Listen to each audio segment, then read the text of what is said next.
Ladies and gentlemen, welcome back to the Indie Zone podcast. My name is Kathy. In our last episode of this continuing series on the Idaho versus Kohberger case, we notified you that according to the case summary page maintained by the Clerk of Court of Ada County to document all of the filings as they come in to the clerk's office, that on March 17th, 2025, there were multiple entries representing responses and oppositions and supporting materials relative to the parties' responses in objection or opposition to the other side's motions in limine.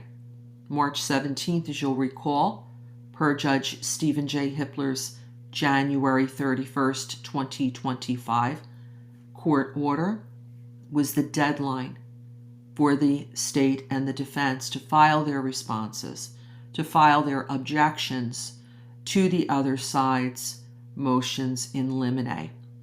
Well, the 17th of March also included another item related to the motions in limine briefing schedule, but it wasn't a response. It was actually a reply. If you look at page number 77, you will see reply. Defendant's reply to state's opposition to motion in limine number 11 regarding exclude IGG evidence. What is a reply? A reply replies to a response. The way the briefings go, motion, that is the originating party who's seeking a court order for whatever it is they're asking for in that motion.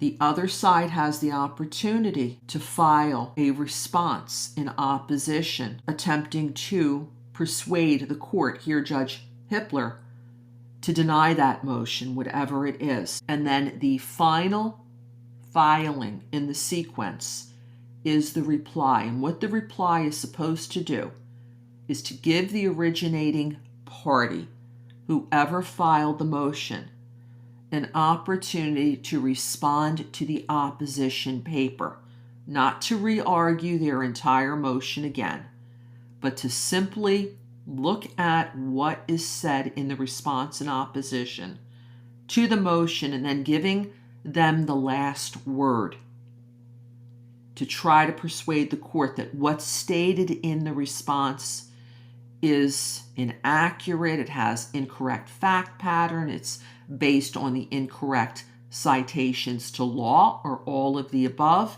as a final word to try to convince Judge Hippler to grant the original motion. So we see here that there's at least one reply. The replies are not due until the 24th of March.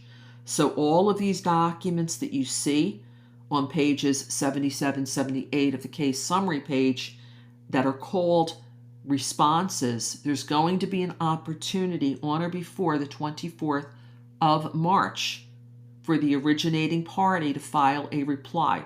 But because the state of Idaho filed a few of their responses to the defense's motion early, they filed them on March 10th. This is why you're seeing a reply early. March 17th, reply to the defendants. This is the defendant's reply to the state's opposition filed on the 17th of March, ladies and gentlemen, to this motion in limine number 11 regarding the exclusion of IGG evidence, which is what the defense was looking for. One of the most hotly contested issues in the entire case has to do with the testing and the alleged testing of DNA, which was supposedly found on the sheath that was found at the crime scene at 1122 King Road. So we'll look forward to reading this reply. It's a PDF document, so it should appear on the public docket at some point in the near future. And we also look forward to seeing all of the other replies that are coming up due on or before the 24th of March. This is Kathy. Thanks for joining us here today.